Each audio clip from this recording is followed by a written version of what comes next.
title of today's webinar is Risk Management is Dead or Dying, and there's a question mark around that.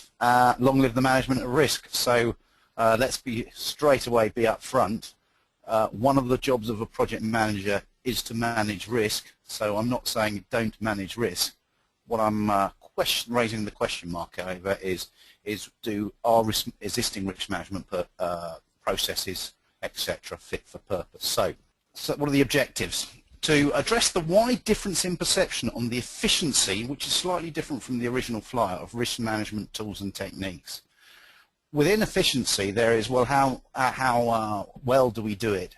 And sort of implied with that in there is, do the benefits of doing it as prescribed outweigh the costs of doing it? So that's a question mark. To try and reconcile the difference between what the literature says, what the risk management profession often do, and what normal project management people seem to want or need.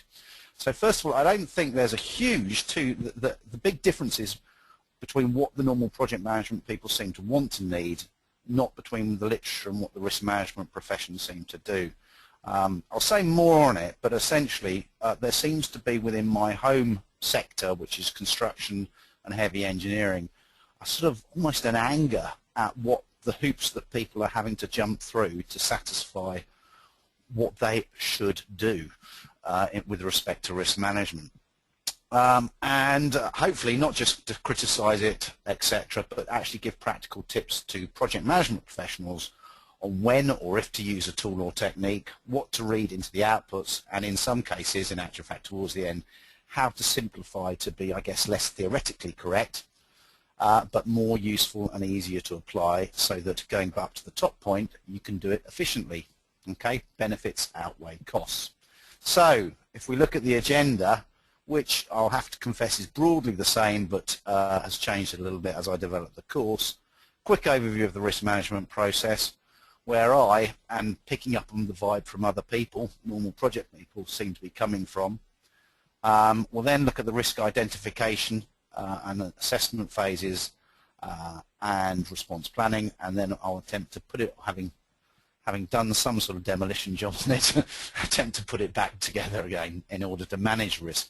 And for me, managing risk is actually about doing actions as opposed to assessing it and monitoring it and forecasting it, but not actually reducing impact and likelihoods, etc. So the first thing we'll do, the theory of risk management in 5 odd minutes. So some definitions from the APM glossary of terms. I think it's the BOK 5 rather than the body of knowledge 6. So risk says see project risk and risk event. So what's a project risk? It's the exposure of stakeholders to the consequences of variation in outcome. In other words, it's at the tail end of a project. Is the project, what's the risk of the project being late? What's the risk of it overrunning or underrunning, or not satisfying its performance requirements? Whereas a risk event is the source of that uncertainty or variation in outcome. So an uncertain event or set of circumstances that, were they to occur, would have an effect on the achievement of one or more of the project objectives. Inherent within there is that you've actually defined what the project objectives are, which often I often see people don't really have a really good idea of what those are, or the project team doesn't. A simpler definition, risk is an event which may happen, and if it does, will impact on objectives. So by these definitions, risk can be both threat and opportunity. So threat negatively, so what's the definition of those? Well, threat is a negative risk, and opportunity is a positive risk. Like David Hilson, who seems to push opportunity and the management of opportunity, I think we don't do that enough, even if it's just to build in a buffer for when the inevitable negative risk or threat occurs. Going on from those, two definitions of an issue, and I put these down because when it comes into the actual response implementation, I think that actually there can be a fine line between what's a risk and what's an issue, or when does a risk become an issue. So, excuse me, an issue is a risk which, if nothing is done about it, has a 100% chance of occurring. Yeah, so we have to address this. and as we don't do it, if we don't do anything, it will occur. It will delay the project. Now, the not logical knock-on from that, so it's an or a therefore, is an issue is an event which, if nothing is done about it, will happen and will impact on project objectives. So that's remarkably similar to the definition, the simple definition of a risk is an event which may happen, and if it does, will impact on project objectives. What about the risk management process? Well, generally, it's got 5 stages. There's quite a few ways in which you can cut the cake, but there's an initiation stage, so that's about the background to the project, define the objectives, define the principal constraints, talk about what it physically is, etc. at the moment, as well as what's the scope of the risk management study. You then have an identify stage, which is where you identify potential risks. You typically brainstorm them or some form of that. You can have generic risks for projects of that type, which you then take on and refine perhaps and say, on this project it's going to be this or could be this. You sometimes have specific lists, very detailed lists. And you also talk to people from previous projects about the sort of things they've incurred. There's then normally an analysis of risks in terms of probability, stroke likelihood and severity or impact. I talk about impact in order to rate them. You've got to do a Monte Carlo analysis to give project risk. That's a Monte Carlo analysis, a statistical technique, which I'm not going to talk hugely about in terms of how it's done, but essentially it gives S-curves on the variance in project risk or outcomes.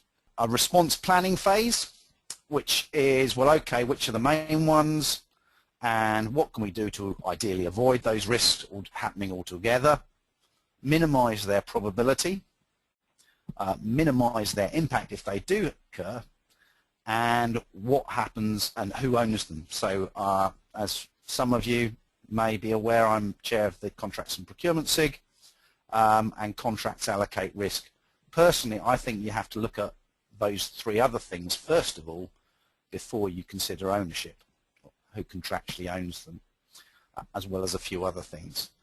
Having done that response planning, there is normally a bit of a recycling phase where you go, well, okay, if we do those actions or responses, now what's the probability stroke likelihood and severity stroke impact? Hopefully they're reduced. So overall the project risk is reduced. And then you've got the response implementation, which is actually about doing actions and doing responses. So, and within there's should be iterations. So you should start and it will be big picture and a bit vague, and you refine it and you reiterate it, and that's partly because risks will emerge during the project as well as needing to drill down to detail in certain phases. So that's my overview of risk management. Here's a question. What is the purpose of risk management? And I don't say that in a sort of nasty way. It's just to really say everything you should be doing should have a purpose if you're a project manager.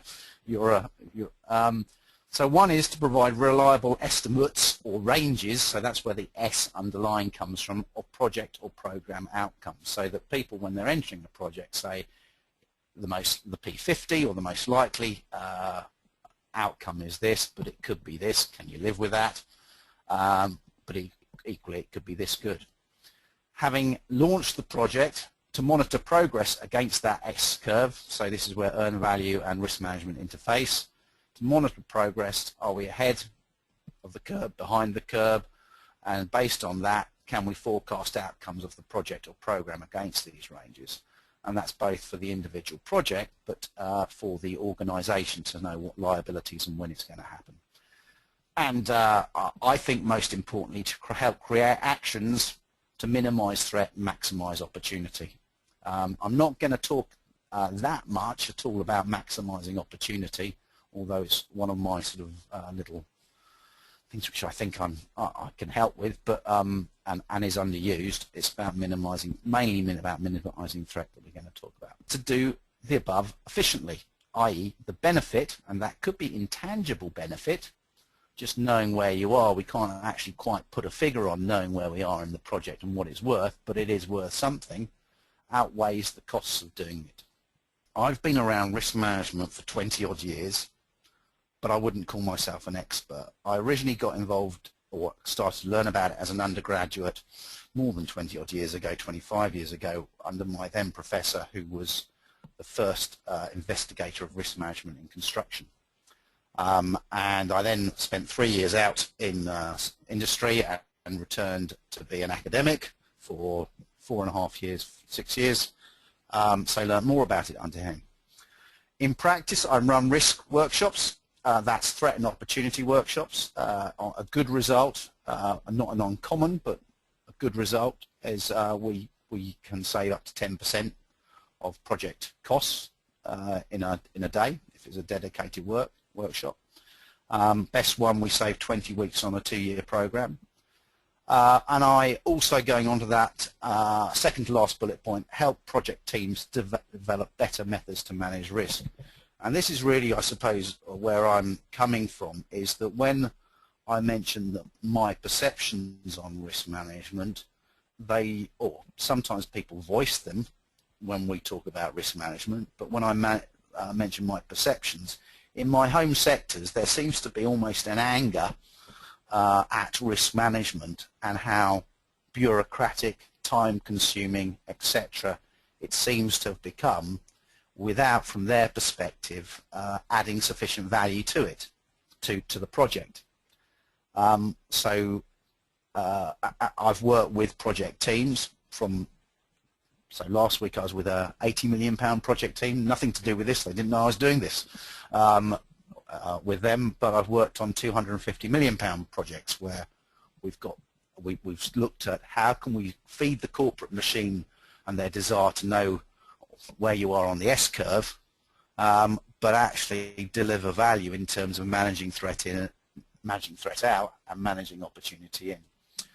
Also, as a contracts and procurement expert, contracts allocate risk. So from my perspective, if I'm in that role, it's vital that you identify the major risks and you make sure that they're allocated decently. And I would have put more words on the decently, but I run out of space on that slide.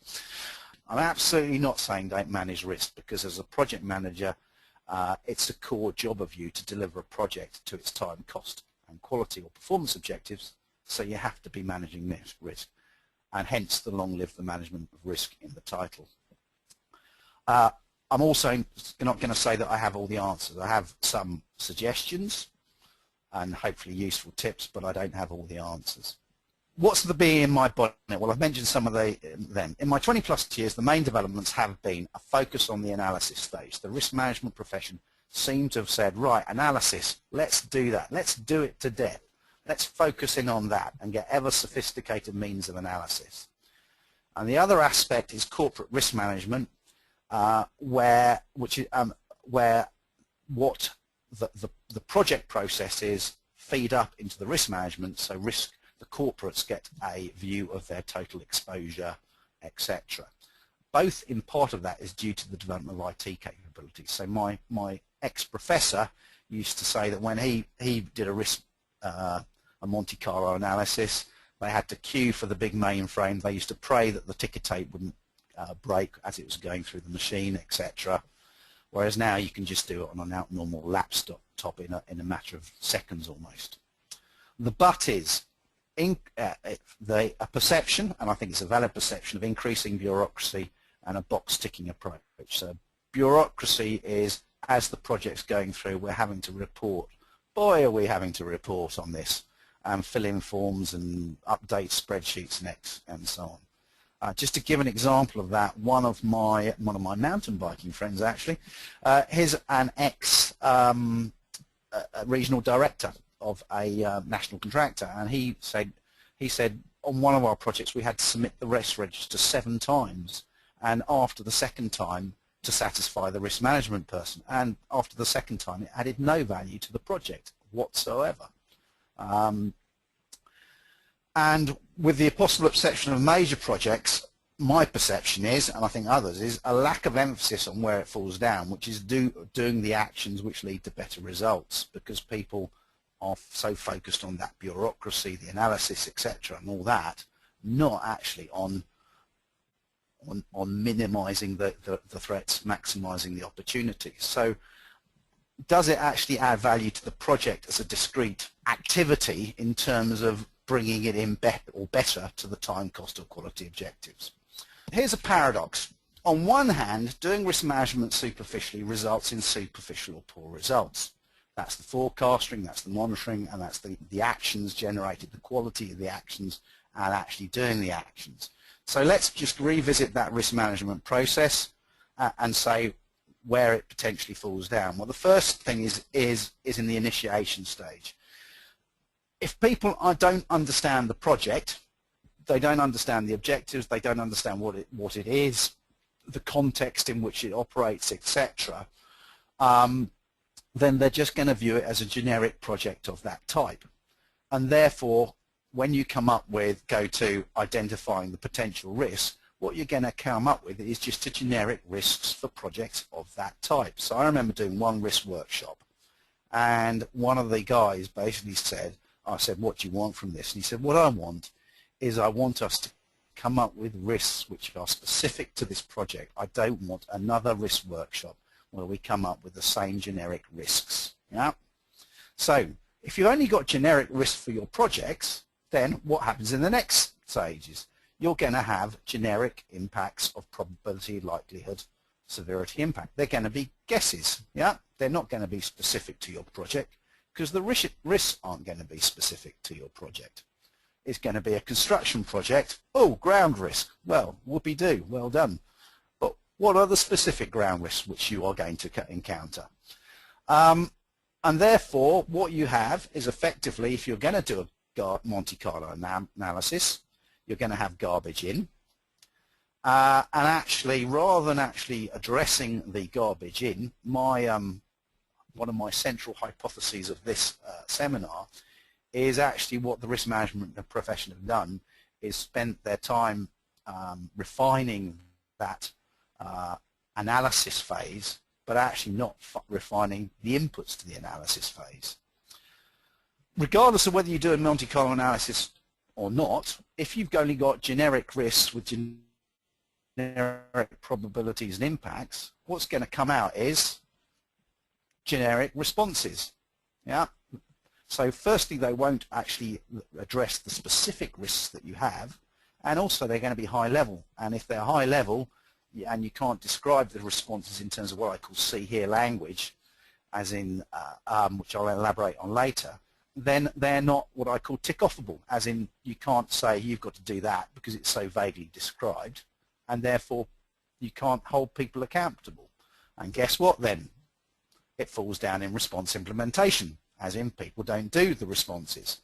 And actually, ever since I've known about risk management, that's where it's definitely fallen down. Now, I know that one of my cognitive biases, which we'll talk about later, is that I'm quite action-orientated.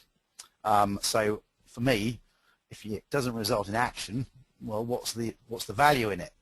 Other people who are more analytical perhaps, or have an analytical bent in their personality, well, no, actually forecasting and monitoring, etc., that's got value in it. But for me, action is where the action is. So that's the sort of superficial side of risk management. So going back to our paradox, that's one side. The other one is where the risk management teams have gone down the route of making it more and more complex and time-consuming. And oh, you need a risk management professional to do it for you because oh, it's complex and yeah, and that might mean that, well, I'll take away all this bureaucracy and everything like that, and then hand you a list of risks which you should actually do. But actually, the reality is that many Joe project manager doesn't have the luxury of employing a risk management professional to actually do all the stuff which seems to come from the literature. They have to do it themselves. So the challenge, the criticism I would have of the risk management profession is the theory is too complex. So here are some quotes. And this is from Ernst Fried Schumacher, and before anybody thinks that I'm cultured and read philosophy or anything like that, it's taken from May's project editorial. And I've I've underlined certain words which I particularly like, and that is any intelligent fool can make things more complex. Now, before people think this is just an attack on the risk management profession, I hope it isn't, because I hope they don't become violent towards me. But I know that I have done that in the past. I have to watch myself to do that. So it's about making things simpler. So next quote, Occam's razor. Now, Occam was a 14th century philosopher, and at the time in philosophy, the more complex your theory, the better it was. Yeah, the more clever you were, etc. And there's numerous quotes ascribed to Occam, so I don't think this is probably a real one, but the gist of his quotes is make things as simple as possible to work, to be useful, but no simpler. In other words, don't be simplistic, don't oversimplify, but a good model, and this is research I did years and years ago when I looked at what makes a good model. One of them is it helps make you understand reality. It simplifies reality to its main components so you can understand it. And then it also allows you some predictive capability, and therefore this will happen, but ideally it allows you to have some ability to influence the outcome. So if I do this, then I will influence the future. It won't just happen. And my last quote is actually from one of my sort of mentors in life. And he said the booby prize in life is a good theory. Now, written within that, or unsaid in that, is the booby prize in life is a good theory which can't be put into practice. And as an ex-academic of some 15 plus years ago, I knew plenty of academics who were good in theory, and that's why they stayed as academics. So I'm now upsetting the academic community. For me, a theory has got to be applicable. A theory's got to be able to make a difference. So, where's your evidence, John? Where's your evidence that risk management is over-complex? Well, in the APM's Project Risk Analysis and Management Guide, a typical risk register should have these. So this is what it says. 11 columns, well, not going down the columns which it says it should have. It should have 11 columns for the initiate and identify bit, 10 columns for the initial analysis, so we've generated our risks without any responses, 6 columns in the response planning phase, another 10 columns for the post-response planning analysis, so that's when you recycle it, if you like, and say, having done these responses, the impact, the likelihood are reduced, another column for fallback, another for the most recent review. Now, I know it's a long time since I was an engineer, but I get to 39 columns in total in there. So, to paraphrase a well-known risk management expert who said this in publicly, or something like this, and it was 2.5 years ago, I guess, I need 39 columns to do a proper risk analysis, and a good risk register should have about 100 risks in it. Well, if you do the maths, that's 39 times 100 cells. That's 3,900 cells. And the risk manager said it should be reviewed regularly, ideally monthly. So, what use is that to the average project manager? I could ask a poll here, right? But I didn't include it in there. If you're a project manager, does the average project manager have the time to go through 3,900 cells and review? I don't think so. Equally, as a communication tool, how good is that as a communications tool to the project team? Send that out and say, look at these risks, and you've been allocated these ones. Yeah? How many are going to look at that? Now again, going back to what the risk management profession seemed to be saying, well, employ a risk management professional and we'll manage that risk register, and then we'll give you a truncated version of the relevant risks, etc., and so on. That's fine if you have the luxury of a risk management expert to do that for you, but they also need to extract the information from the project team in the first place. So it's not just a question of here's the information. They need to engage to get realistic information out of the project team. We also have competing theories. So I looked up on the World Wide Web escape tried to find out what people's views on research was on accuracy of estimates and so on. And there was a multitude of nature of stuff. And you have competing theories and some studies. So Some research, quite a lot of research, is saying that people overestimate probability the greater the negative impact. But that seemed to be when they've got something personally involved in it, they've got something on the line. Yet, according to Ben Flyberg, again, this is from an interview and project in February 2003, we have optimism bias and strategic bias. What strategic bias, he basically said, is lying, where research shows that it is the misconception of risk that is the biggest problem, as in what's in people's minds is the biggest problem. Consequently, we tend to underestimate risk, he's saying here. So we should eliminate human elements by using track records. Now we'll come back to that. If you look at Maslow's hierarchy of needs and other models like that, which actually now have been correlated with brain scans to show that this is how the human mind works, the majority of the people are risk averse until they feel they've nailed the risk, and then they start looking at opportunities. So to some extent, it's how much skin you have in the game, whether you're optimistic or not, whatever. But whatever happens, research is in consensus. People are pretty rubbish at estimating probability and poor at estimating impacts. At best, we make informed guesstimates, and that's even professionals, seasoned professionals. And let's go back to look at a professional. Let's say I've been involved in one big project of a similar type, and a risk occurred of a certain type.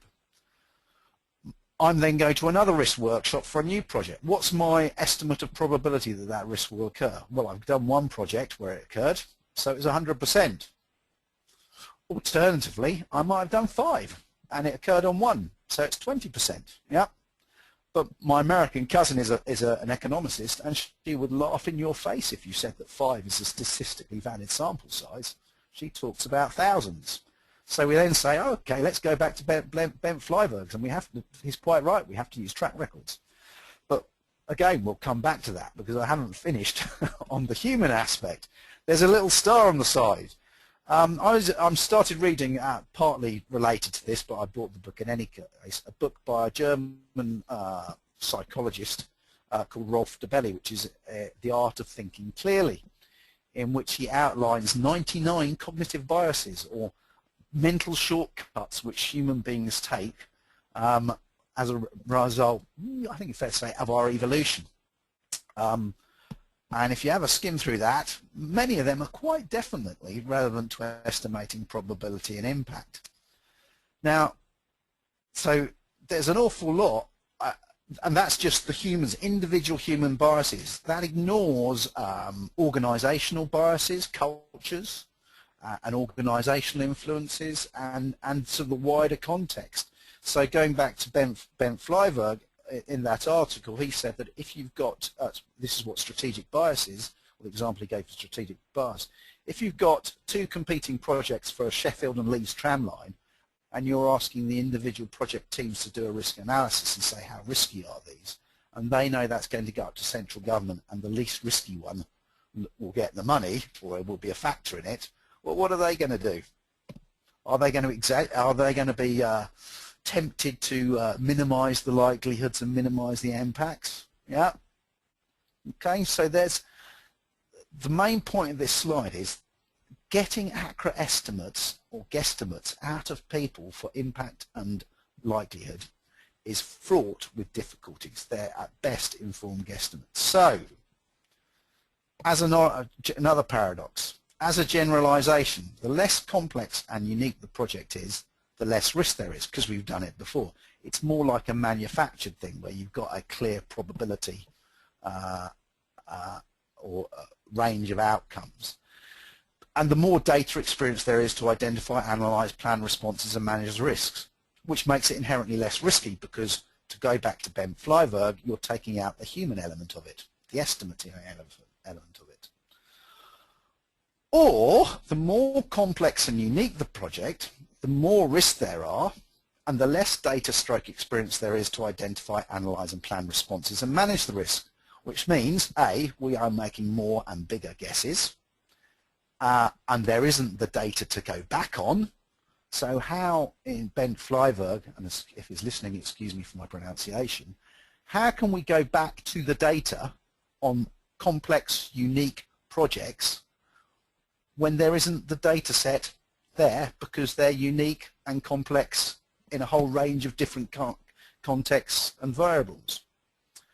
And therefore our estimates, we have to go on our guesses, which because they're bigger, we're making more and bigger guesses. It means that that's the biggest risk. Yep, it's in our minds. Yep. Okay, the human element. So where does that leave us? We have two diverging paths. Ever-increasing analysis of what are, at best, informed guesses of probability and impact. And that means refining them, yes, etc., and so on. But this is where I'm going to do my quote, which I haven't put in the notes, and which I've wondered whether to do. But as one of my other mentors said in my career, said in a different context, but he said, John, you can't polish a turd, right? And if these are guesses, and with not that much data to support them, etc., that's what they are. However much you analyze and refine them, that's what they are, still guesses. Now I call this first way the way of the risk management professional. Okay, so apologies to those people who are risk management professionals, and I'm deliberately being a bit provocative and extreme in how I'm putting this. The other approach is to accept that they are guesses, and that the guesses of probability and impact, if made in the same environment by the same people with the same cognitive biases, are relative to each other. So what do I mean by relative to each other? What I mean is, if you're saying this risk has this impact and probability versus this risk has this impact and probability, they're guesses. But actually the one we should be focusing on managing is obviously the one with a bigger impact and likelihood. Yeah? We should not believe the absolute value that we've given to it. It's a guess. Yeah? If you're evaluating two options at the concept and feasibility stage for how we go about, for which option, delivery option we should do, what you're looking at then is you're going, well actually, given the P50 value or the most likely value, the middle value, if they're all things being equal, they're the same, this one looks less risky. Yeah? But we should not believe, because it's based on guesses, the data coming in, we should not believe that that's the P90, P10, whatever. You can't prove that that is statistically valid because your projects are unique. Yeah? And obviously, as the project goes on, hopefully the probability and impact of risks hopefully goes down. Certainly the project risk should go down. But equally, you can you could perhaps track risks and say, well, actually, that one's emerging. It's getting bigger. It's getting more likely to happen. Therefore, we really should be focusing on that. So the third way, the middle way, I sound like Tony Blair, is if we have the time, the resource, the relevant data, plus the size of our project, and our guess of the magnitude of the risk warrants it, we refine what we can, as in do one. Yeah. At the top of the slide, and recognize what is a guesstimate. Okay. Now actually I think in reality what that would mean is that we trend towards 2 for the vast majority of risks we've identified. Being fair to the literature, in the PRAM guide, the Project Risk Analysis and Management Guide, there is a chapter on behavioral issues in which many semi-conscious influences and cognitive biases are identified. It includes personal ones, organizational ones, cultural ones. But it does say this is just the tip of the iceberg where behavioral issues are recognized. Yep, a whole chapter on it. It also says the risk managers should first recognize that biases exist and devise mechanisms to minimize or overcome these biases. However, apart from recognizing them, and it said that middle bullet point in the conclusion, it and other literature is remarkably short on how to overcome them. Now again, going back to a previous reference, Rolf DeBelli, The Art of Thinking Clearly, his ambition in publishing that book, or he takes a note, so he's the expert in this, he frequently notes that he transgresses his cognitive biases, as in he doesn't do what he's preaching. And he actually says, he doesn't say I'm going to transform your life if you do it, he says, I hope that I improve people's lives by 2 to 3%, yeah, if you recognize those cognitive biases. So it's one thing to recognize those cognitive biases in estimating probability and impact, but it's completely another thing to actually be able to do something about it. I don't see how a risk manager can get inside people's minds individually. I don't see how they can influence corporate culture. I don't see it in our Sheffield trams versus Leeds tram example, where the government has to select select the best one. How a risk manager affects that competition, etc. So given that the ability to influence those cognitive biases, those organisational biases, is very, very limited, and they are pretty extensive, these cognitive biases, well, do you actually say, do we bother? So anyway, before we go on, I'll try and cover this quickly looking at time. So far what we've discussed is discrete source risk, i.e. an identifiable risk event. We brainstorm it out, we put it in a risk register. Common cause variation is the cumulative effect of everyday minor risks which affect productivity in an operation or an activity, and it's the domain of the Lean and Six Sigma techniques when doing business as usual. As in, you almost don't notice them if you're in that operation, and that's what you do. You almost only notice it when you come into it. But out of those techniques have come some techniques which have been used in projects, so lean construction, agile project management in software, critical chain project management, or buffered programs as they're often known, certainly in construction, which use a lot of those techniques modified to be of use in a project environment. Now, why am I going down this? Because the statistical distribution curve of a project activity looks something like this. Yeah, as in, it's rare that there's a short curve tail at the front end in terms of finishing it earlier, but a long tail on the other end in terms of overrunning. And in time-based Monte Carlo analysis with a program, essentially you put a profile something like this, and if you can see the arrow, it's something like that, a triangle or something like that for each operation. And effectively the Monte Carlo program rolls a dice of which is the outcome for an individual activity, and then you run the project 1,000 times and you get an overall profile. In reality though, project operations have a degree of uniqueness, and because they're unique, they're not automated, and they're affected by humans, believe it or not. And human impact is affected by Parkinson's law. So what's Parkinson's law? Well, Parkinson's law, C. Northcott Parkinson, his law is work expands to fill the time available for completion. What are the subsets of it? Well, first of all, there's the consistency principle. And the consistency principle starts with, I ask someone, how long are you going to do it? And especially if I've got they're a subcontractor or a contractor, and I've got a big stick, or I'm a boss with a big stick to beat them over, people give a longer duration in order to give themselves some float. As in, I know 50% of the time I can achieve it in a week, but that's working flat out, and nothing occurs. So actually I'll give myself longer.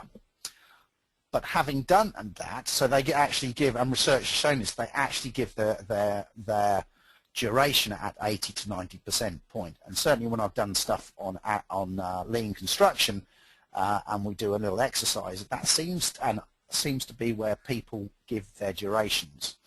But having given that, one of the cognitive biases, but it's also a principle of influence, is consistency. Once people have said something, they've got to be consistent with that. So what they do is they say to themselves, hang on, I've given that person that time. If I better it, I'm not being consistent with how long I told you I want to take. So what they do is they expand the operation to take the time that they said they'd take. There's also future fear, in that if you do have a big stick and then the next time you ask me to do a similar operation and I've completed it in half the time or 2/3 of the time, you'll say, I want that 2/3 of the time. And then you've got a high likelihood of overrunning. And the last one is student syndrome, which is where people start the work late knowing that actually they have more time on average than they need, but actually sometimes the risks, productivity risks, average productivity risks occur, and they overrun. So what happens is principles 1 and 2 mean people slow down to achieve the original time they gave, whereas 3 means they overrun it. In other words, on conventional programming, so the theory goes, you never beat your time that people give you, you only overrun. And doing this to a group of programmers in the construction industry, people said, my God, you're right, except when we're already late, and then we operate on a different principle. Start the next operation as soon as it's finished. Now, what's this got to do with risk management, apart from it them being micro risks? Well, that's what I said the real distribution curve was like. Taking account of psychological phenomena, it's more like this. And it should appear in any moment. There it goes. Okay? So actually, when I was drawing this, I'd have liked on the bottom right-hand side a longer tail, because that's how the literature actually illustrates it, and is projects rarely, or when run conventionally, programs rarely beat activity durations, but they do overrun. So overall, your project gets bigger. Now, so going back to the analysis stage, a marker. We've got estimates of probability and impact, which are at best informed guesstimates. We've got time-based Monte Carlo analysis, which doesn't take account of psychological phenomena. Putting these through a mathematically sound process does not mean that the outputs, in terms of p-values, are sound, but they often seem to be. So I've, with some risk management professionals, have done risk workshops where S-curves have been generated, and the project sponsors have been absolutely delighted with it because it means they secure their budget. But actually what's happened in the workshop is it's guesses, yeah? So there is a large element of garbage in equals garbage out. And therefore the outputs, whether it's the impact times likelihood of an individual risk or the impact time or the overall project risk, they need to be interpreted relative to each other. And the other problem with analysis stage is if it's done by a risk management professional, often any insight gains are lost when they move on. So, given this, is Monte Carlo analysis worthwhile doing? Should this be where the focus of the risk management should be, on refining this, or should it be somewhere else? So, on to response planning. In a typical risk register, you have risk strategy or mitigation column and a risk owner. What does this mean? It means that all the actions that could be taken to avoid, minimize the likelihood or mitigate the impact are often crammed into one cell of a spreadsheet. Yeah? Consequently, they are highly, because you've got limited space and because of the other factors we've talked about in terms of generic responses or generic risks, generic evaluation, generic responses, these are generic responses, they're high level. They're not tick-offable, by which I mean, can you clearly say they've been done? They're sort of strategy, vague and fluffy. Because they're in one cell, you have a risk owner for all these responses, yeah, as opposed to an individual accountable for each response or action. And because there's that one cell, each response does not have a to-do date. So what does that mean? It means there's little accountability for doing these responses. And it's a bit of an exaggeration, but it means that so they do not get done, yeah, or rarely done, or they're done in a half-hearted way, etc. Instead of the Excel spreadsheet, which has one cell for all the responses, have one cell per action.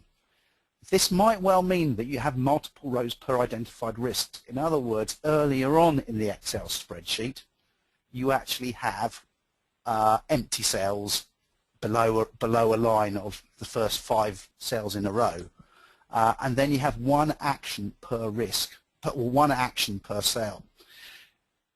As a facilitator doing general workshops, one of the things that I really drive home is tick-offable, what I call tick-offable actions.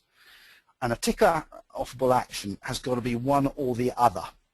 I've either got to be able to see or hear that person. It's got to be described sufficiently well for me to have a mental image of me seeing or hearing that person doing the action. Or I've got to be able to visualize, see, hear a tangible output. So a report, a 2-page report, or these people have a meeting, yep, to decide, yep. But if it's just decide, well, how are you going to decide, yep? How will I know you've decided, yep? Which the question is, I always have in my mind, how would I know the action has been done? What do I have to see and hear to know the action is being done?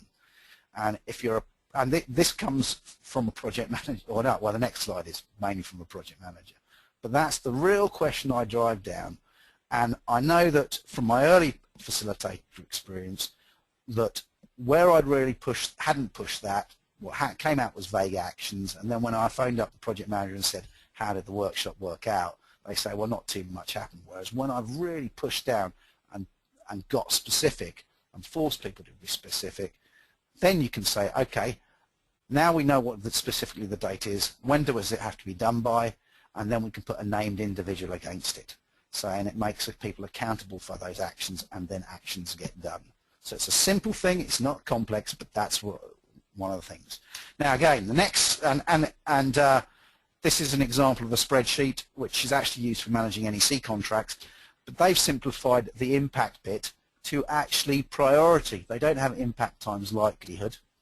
They've actually done it by priority on how urgent it is that they have to do the actions. Now, I did talk about issues and the definition of an issue, and that is because some risks, as they start to emerge into the probability goes up, at some point you have to start treating them like an issue, and you have to do things, yeah?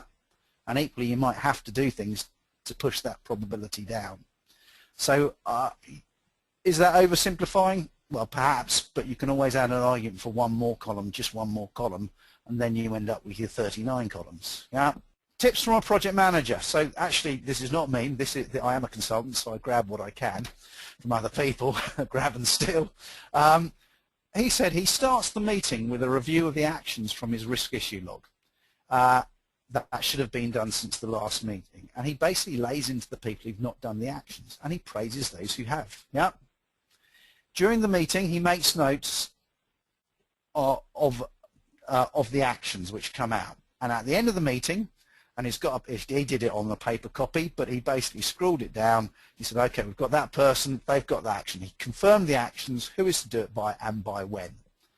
And then he'd update the risk issue register, give people a link to it or send it out. He'd highlight undone actions, as in actions that should have been done but weren't, in bold red, so it was clearly evident who hadn't done the action.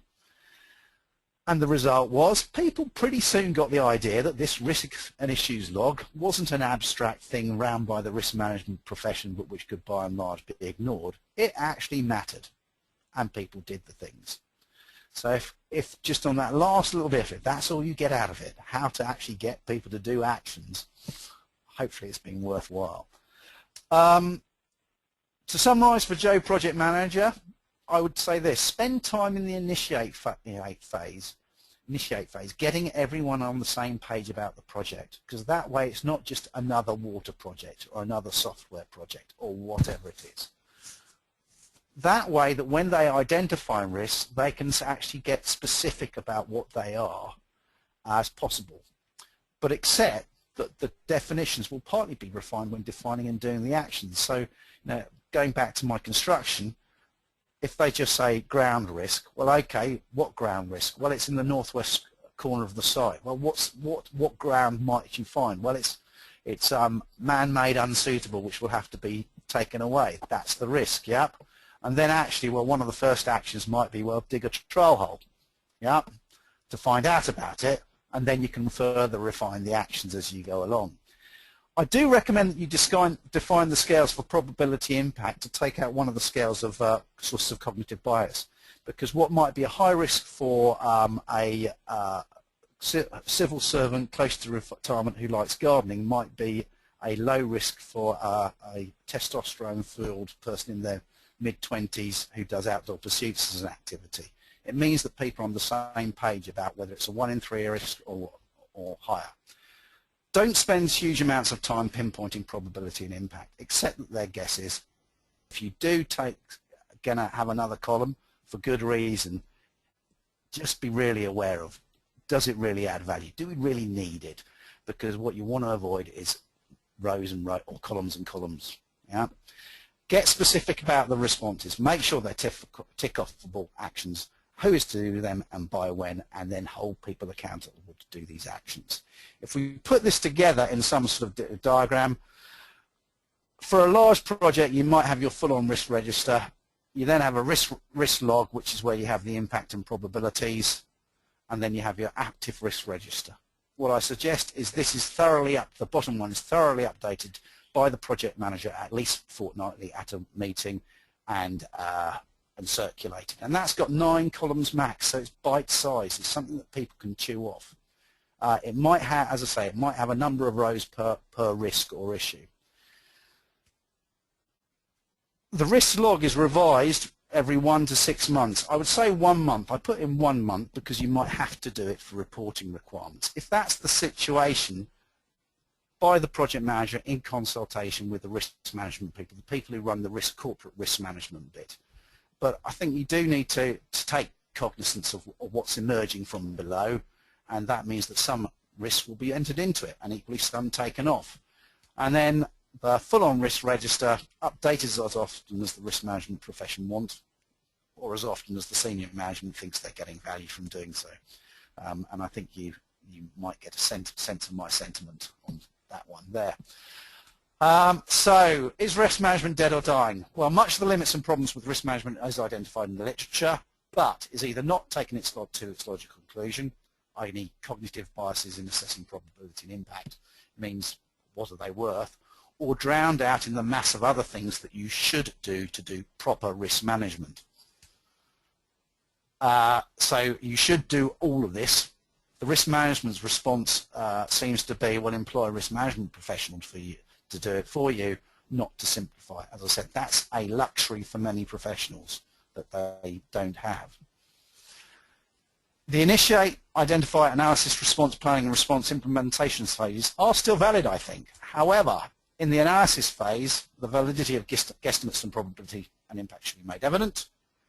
Much less emphasis on it, therefore. And in practice, there also, on larger projects, there also seems to be a time-consuming reporting, monitoring and forecasting phase of little direct benefit to the project. It's seemingly of benefit to the corporate assessment of risk and so on, but I'm not sure how, and an element of governance of individual project, but I say little direct benefit. It's form-filling for a lot of people. I think that's what makes a lot of people angry about all the way risk management's gone.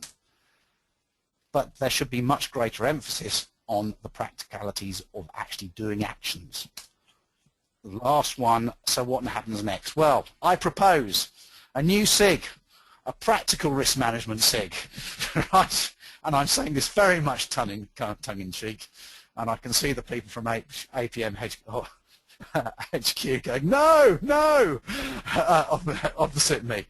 And on this SIG, risk management professionals aren't allowed to actually write anything, but they can be consulted.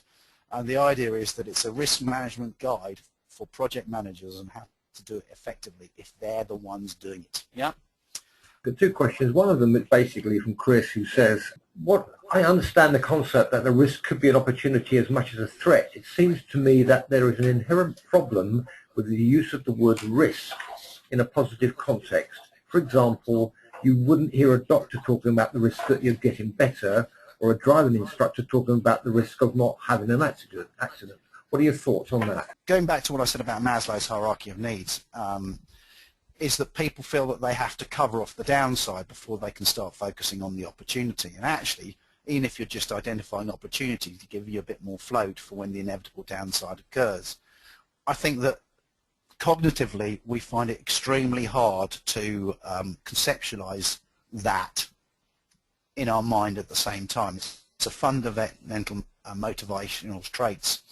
So I talk of 2 things. I talk about threat and opportunity in workshops. I try not to talk about risk because I want to clearly separate them out. And also when structuring a workshop, I clearly separate them out. So I might do risk before lunch, get people to work on some of the risks. They feel that they've right, okay now, and then we do opportunity afterwards. Because I don't think cognitively we can focus on threat and opportunity in the same breath. You mentioned ground risk several times, where the observational method is a good one for managing risk in general. Shouldn't risk management be a continuous process of perception, reflection and action? Yes. Yes. Is the answer. And in my initial slide on the risk management process, it did have those links that go round and back. So yes, it is iterative. What I think has happened with risk management is that the iterations have been on the monitoring and forecasting to feed the corporate beast, not necessarily that reflection, that observational method on actually managing the risks, as in what are the emerging risks as their time approaches, what actions can we do in more detail, etc., and so on. And I think the bureaucratic nature distracts people from doing that. One final question here for you now from Besson, and it's basically, my company is obsessed with a particular type of risk and will go to huge lengths to mitigate against it. However, it is not the most likely risk or the one with the highest impact to the project. How do you manage out different priorities to an organization where upper managers don't understand what is actually a relevant risk? Yeah, well, I think that one of the dangers of seeing things in a risk register, and that's what you see, is that it can be quite dry. If you look at change management, so this is Kotler's change management at an organizational level, I remember reading something about it, and that was how as an organizational leader do you create change? Well, the best stimulus to it is a crisis, yeah, because most people are risk averse, pain averse, they don't like pain, so if they're in pain, they'll do something to change it. So Kotler says if you want to be a leader and create change and there isn't a compelling reason for it, create a compelling reason. And one of the ways to do that, and there are a number of ways you can do that, is actually to start painting it out as a scenario, as in putting words, a picture, if you like, around it of what it would actually mean in practice. So you take it out of the dryness and you go, this would mean that the company would do this, and then they would do this effect, etc., and so on. You paint a picture, so very much a story. And I'm trying to, because I looked at this stuff quite some time ago, I'm trying to think, it was the oil crisis, that was it, it's coming back now, where politicians, so 30 odd years ago, politicians had their head stuck in the sand, or was it the head, it might have been the head of an oil company, but basically what this guy did was he painted the picture of what would happen, and suddenly senior management got interested and started addressing it and putting in place plans, etc. Okay, so make it less dry, make it vivid.